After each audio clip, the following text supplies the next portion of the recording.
संचालन करुवा प्रदीप भाई माननीय विधायक माधव गोड़ा महोदय पूर्वतन जिला परिषद अध्यक्ष गिरीश दास महोदय मंच आसे समस्त अतिथिवृंद निज गोटे करताल दिंतु आउ गोटे करताल आशा करी खरारे जो भाई माने जो कर्मकर्ता माने लोकन को घर काढ़ी आनी खरारे खाद्य परिवेशन करुचंती सेही बिजु जनता दल स्वेच्छासेवक भाई मानक पई करताल दिंतु मु दुई गोटी दिगरे मोर कथा जेते संभव कम समय भीतर सारिबी गोटे कथा आमे सुनुथुलु पूर्व वक्ता मानक ठारू 38 वर्ष आज दलर गठन 1999 महाबात्यार परवर्ती पर्याय आलोचना करुथिले सेते बेलर ओडिसा बजेट थिला 11000 कोटी टंका ओडिसा रे जेते बेले महाबात्यार सबर स्तूप ऊपर ओडिसा छिड़ा आइतिला सेई ध्वस्त विध्वस्त ओडिसा को विदेश रु सहायता आसले ओडिसा तार परिचय पाउतला विदेशी वस्त्र लोकों को दानर वस्त्र हम लोग परिधान करुथिले विदेश रु सहयोग रे ओडिया तार आखि खोलितला कलाहांडीर भूकर भूगोल आंब टाकुआ खाई लोक निज जीवन परिधान करुथिले जेतेबेले मां तार शिशु पुत्र को बिकुतला सेतेबेले कथा मने पकेइले आमे भाबुथुलु सेही कोन आजिर ओडिसा जो माने 2000 वर्षिया परे जन्म होइतिबे से माने जदी दारिद्र कोन ज्ञान नथि सेही ओडिसा आजि हकी खेल तार जेतेबेले जर्सी रे ओडिसा ना खेलाड़ी माने परिधान करूचंती सेही ओडिसा आजि जेतेबेले गोटे ट्रांसफॉर्मेशन में पहुंची सेही ओडिसा 2024 मसिया शेष आर्थिक वर्ष रे नवीन पटनायक से दिन 11000 कोटी को 2,50,000 कोटी टंकार जो आर्थिक प्रोजेक्ट आनी निश्चित ट्रांसफर ओडिशा में आज देखिलु तो नवीन बाबू को 38 वर्ष देखिलु बिजू बाबू को नाम रे नामित दलर विषय पे आलोचना करिबा जेतेबेले स्वाधीनता परवर्ती पर्याय प्रधानमंत्री जवाहरलाल नेहरू को आह्वान में से निजे उड़ाजाहाज चले पहुंचीथिले सेही बिजू बाबू जे ओडिसा को सुनार ओडिसा करिवार स्वप्न देखिथिले तो सेही बिजू बाबू को नाम रे दल तो ए दल नवीन बाबू को 38 वर्ष शासन देखिछि ए दल मध्य ए राज्य मध्य 18 मासर मोहन सरकार को देखिछि 11 वर्षर प्रधानमंत्री मोदी सरकार को देखिछि हमें अपेक्षा कौन करिया ताकोटर मोर ये विशेष तो 2 मिनिट रो कथा केवल युवा पीढ़ी मानक पई रहइबो मोर युवक बंधु माने आपण माने भल किना सुनंतु जे आम मानकर कर्तव्य कौन अछि वर्तमान युवा पीढ़ी केवल आमे को दल कहा पछर नुहे आमे माने विकास पछर रहिबा दरकार आमे माने प्रश्न पचारिबार अधिकार रहिबा दरकार बेटी गोटिए कथा कहिबी वर्तमान समय भारत वर्षर गोटे संकटमय परिस्थिति सृष्टि होईची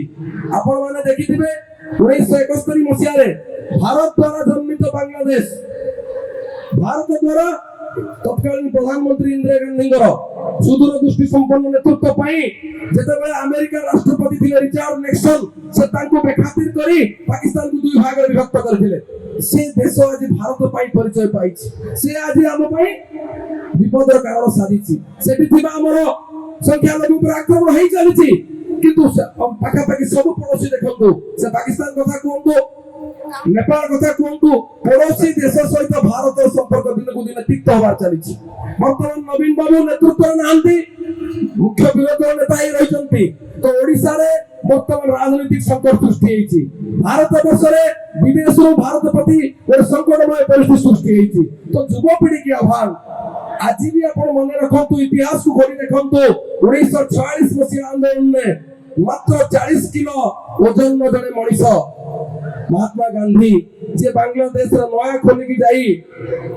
सांप्रदायिक सद्भाव फेरे आनिथिले आज भी मन रखियो 1971 मसिया कथा तत्कालीन प्रधानमंत्री के नेतृत्व रे भारत वर्ष को गोटे नया दिशा देइथिले किंतु एबे राजनीतिक संकट क्षेत्र रे भारत वर्ष गति करूची उभय केंद्र और राज्य सरकार पाखे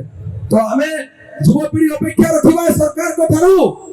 युवा पीढ़ी आज अपेक्षा रखिबा वर्तमान सरकार के प्रश्न पचारिबा दरकार जे हमें चाहूचु उन्नत मानर शिक्षा व्यवस्था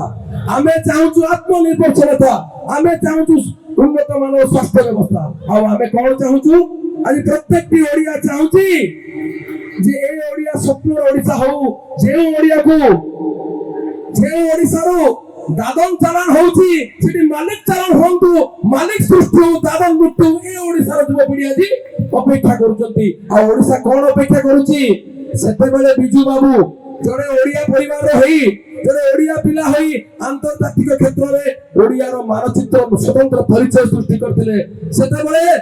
ବୀର ପ୍ରସବିନୀ ଓଡ଼ିଶା ମାଟିର କାଂସ ବଂଶ ନଦୀ କୂଳ କବିବର ରାଧାନାଥ ରାୟଙ୍କ ଲେଖନୀ ମୂଳରୁ ବ୍ୟାସକବି ଫକୀର ମୋହନଙ୍କ ଲେଖନୀ ମୂଳରୁ କଥାକାର ଉପେନ୍ଦ୍ରନାଥ ଭଞ୍ଜଙ୍କ ଲେଖନୀ ମୂଳରୁ ଯୋଉ ସାହିତ୍ୟକୁ ଶାଣିତ କରି ଓଡ଼ିଆ ଭାଷା ସ୍ୱତନ୍ତ୍ର ଉତ୍କଳ ପ୍ରଦେଶ ଗଠନରେ ମାନ୍ୟତା ପାଇଥିଲା। ସେତେବେଳେ ରାଜା ବୈକୁଣ୍ଠନାଥ ବାଲେଶ୍ୱର କଥା କୁହନ୍ତୁ, କାନ୍ତ କବି ଲକ୍ଷ୍ମୀକାନ୍ତ ମହାପାତ୍ରଙ୍କ କଥା କୁହନ୍ତୁ, ସେଇ ପିଢିର ରକ୍ତ ଆମ ଦେହରେ ପ୍ରବାହିତ ହଉଛି। ତ ଯୁବପିଢିକୁ ଆହ୍ୱାନ ରଖୁଛୁ, ଅନୁରୋଧ ରଖୁଛୁ, ଆସନ୍ତୁ ପ୍ରଶ୍ନ କରିବା, ଏ ବ୍ୟବସ୍ଥାକୁ ପ୍ରଶ୍ନ କରିବା, ଇଏ ସମ୍ବିଧାନର ଯୋଉମାନେ ପ୍ରଣୟନ କରିଛନ୍ତି ତାହା କେମିତି ତାକୁ ସେମାନେ ବର୍ତ୍ତମାନ ଶାସନ କାର୍ଯ୍ୟରେ ଥିବା ନେତୃତ୍ୱ ମାନେ କିଭଳି ଭାବେ ତାକୁ ନିଷ୍ଠାର ସହିତ ସୁଚାରୁ ରୂପେ ସମ୍ପାଦନ କରୁଛନ୍ତି। ତ ପ୍ରତ୍ୟେକଟି ଉତ୍ତରଦାୟିତ୍ୱ ଥିବା ନେତୃତ୍ୱକୁ ପ୍ରଶ୍ନ କରିବାର ଅଧିକାର ଅଛି ଯୁବକ ମାନଙ୍କର। ଆସନ୍ତୁ ଗୋଟିଏ କଥାରେ ମୋର ବକ୍ତବ୍ୟ ସାରିବି। ଗାନ୍ଧୀ ଓ ସୁଭାଷ ବୋଷଙ୍କର ମିଳିତ ବକ୍ତବ୍ୟ ହେଲା, ଏ ଜାତିର ସୁରକ୍ଷା ପାଇଁ ଭୁଲ କରିବା ଯୁବକର ଅଧିକାର। ଆସନ୍ତୁ ଏ ଯୁବକର ଅଧିକାରକୁ ପ୍ରତିପାଦନ କରିବା। ଆମର ହକ୍, ଆମର ସ୍ୱପ୍ନ, ଆମର ଇଚ୍ଛା ଆକାଂକ୍ଷାକୁ ଯେଉଁ ସରକାର ଲୁଣ୍ଠନ କରୁଛି ସେଭଳି ସରକାରକୁ ପ୍ରଶ୍ନ କରିବା, ସେଭଳି ବ୍ୟବସ୍ଥାକୁ ପ୍ରଶ୍ନ କରିବା। ତ ଯୁବକ ମାନେ କେବଳ ବର୍ତ୍ତମାନ ସମୟରେ ହଜି ଯାଆନ୍ତୁନି, ନିଜକୁ ତିଆରି କରନ୍ତୁ। ଆମେ ଏଇ ଓଡ଼ିଆ ମାଟିର ସନ୍ତାନ, ଯୋଉ ବିଜୁ ବାବୁଙ୍କ ରକ୍ତ ଆମ ଦେହରେ ବଢୁଛି, ତ ଏ ସ୍ୱରରୁ ଏ ସ୍ୱର ଆହ୍ୱାନ ହଉ, ଏ ସ୍ୱର ମାଟିରୁ ଆମେ ସାରା ଓଡ଼ିଶାକୁ ଅନୁରୋଧ କରୁଛୁ, ଯୁବପିଢିକୁ ଆହ୍ୱାନ ଦଉଛୁ। ଆଗାମୀ ଦିନରେ ଓଡ଼ିଶା ଗଠନ କ୍ଷେତ୍ରରେ ପ୍ରତ୍ୟେକଟି ଯୁବକ ସଂକୀର୍ଣ୍ଣ ଦଳ ମତ ରାଜନୀତି ଚିନ୍ତାଧାରା ঊର୍ଦ୍ଧ୍ୱକୁ ଯାଇ ନିଜକୁ ପ୍ରତିପାଦ୍ୟ କରନ୍ତୁ। ଧନ୍ୟବାଦ ଦେବି ମାନ୍ୟବର ବିଧାୟକ ମହୋଦୟଙ୍କୁ। ଯୋଉଭଳି ଭାବେ ଲୋକ ଆଜି ଆଗଭର ହେଇଛନ୍ତି, ଘରୁ ଗୋଡ କାଢିଛନ୍ତି, ଆମେ ସମସ୍ତେ ଏକତ୍ରିତ ହବା, ମାଧବ ଭାଇଙ୍କ ନେତୃତ୍ୱକୁ, ନବୀନ ବାବୁଙ୍କର ଶାସନକୁ ଫେରେଇ ଆଣିବା ଏବଂ ମାଧବ ଭାଇଙ୍କ ହାତ ମୁଠାକୁ ଟାଣ କରିବା। ମୁଁ ତ ଭାରି ଆଶ୍ଚର୍ଯ୍ୟ ହେଇଗଲି ଯେତେବେଳେ ମୁଁ ମୋ 45 ନମ୍ବର ନୁହେଁ, ଯେତେବେଳେ ଉତ୍ତରେଶ୍ୱର ଯାଇଛି, କଲେଜ ଛକ ଯାଇଛି, ବଜାର ବୁଲିଛି, ମୁଁ ପଞ୍ଚାୟତରେ ବୁଲୁଛି, ସେତେବେଳେ ଲୋକ କହୁଛନ୍ତି ଆମେ କେତେବେଳେ ଯିବା, ଆମେ କେମିତି ଯିବା। ଆମେ ତାଙ୍କୁ କହିଲୁ ଗାଡି ତ ଆଉ ନାହିଁ। ସମସ୍ତେ ନିଜ ନିଜ ସାଧନରେ ଆସି ପହଞ୍ଚନ୍ତି। ବିଶେଷତଃ ମାତୃଶକ୍ତି ମାନେ ଯୋଉମାନେ ଗୋଡ ଆଗକୁ କାଢିଲେଣି, ଯୋଉମାନଙ୍କୁ ବିଗତ ଦିନରେ ଚାରି କାନ୍ଥରେ ବାନ୍ଧିଥିବା ମା ମାନେ ତାକୁ ଯୋଉ ସ୍ୱାଧୀନତାର ସ୍ୱର ଦେଇଥିଲେ ନବୀନ ପଟ୍ଟନାୟକ, ଏମାନେ ରାସ୍ତାରେ ରାଜରାସ୍ତାରେ ଆସିଲେଣି, ସେମାନେ ଲଢିଲେଣି। ଯୁବକ ଭାଇ ମାନଙ୍କୁ ଅନୁରୋଧ କରୁଛୁ, ଏ ଲଢେଇରେ ସାମିଲ ହୁଅନ୍ତୁ। ପୁଣି ଥରେ ମତେ ସୁଯୋଗ ଦେଇଥିବାରୁ ସଭାପତି, ମାନ୍ୟବର ବିଧାୟକ ଏବଂ ଆପଣ ମାନଙ୍କୁ ଅଶେଷ ଅଶେଷ ଧନ୍ୟବାଦ ଜଣାଉଛୁ। ନୂତନ ବର୍ଷର ଶୁଭେଚ୍ଛା ଶୁଭକାମନା ଜଣାଉଛୁ। ଆଗାମୀ ଦିନ ମଧୁମୟ ହଉ, ଶଙ୍ଖମୟ ହଉ, ପୁଷ୍ପମୟ ହଉ। ଜୟ ଜଗନ୍ନାଥ, ଜୟ ନବୀନ, ଜୟ ବନ୍ଦେ ଉତ୍କଳ।